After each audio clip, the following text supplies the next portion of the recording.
board yung bus that will transport us to Viet Air. Yung bus.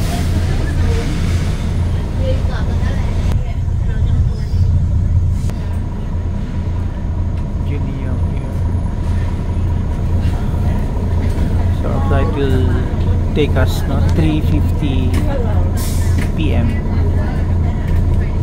Take us almost 1 hour and 45 minutes from Bangkok here in Suvarnabhumi Airport to Da Nang.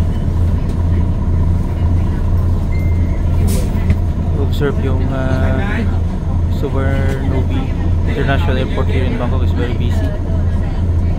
So this is the bus that we're taking to our plane. It's quite sprawling yung airport, so very busy. Maraming mga tourist practically ang profile ng mga travelers. Bangkok is a central hub going to other destinations here in countries surrounding or near Thailand.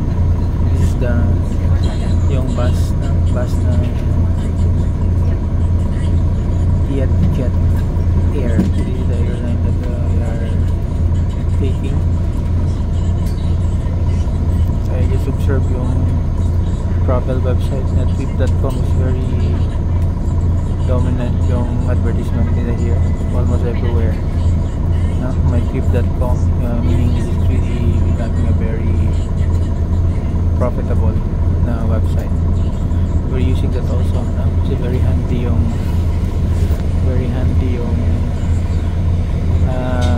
website, from hotel, airlines, car rentals.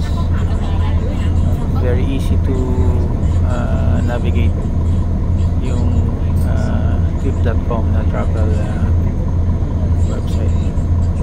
Okay, so we're still waiting for other passengers.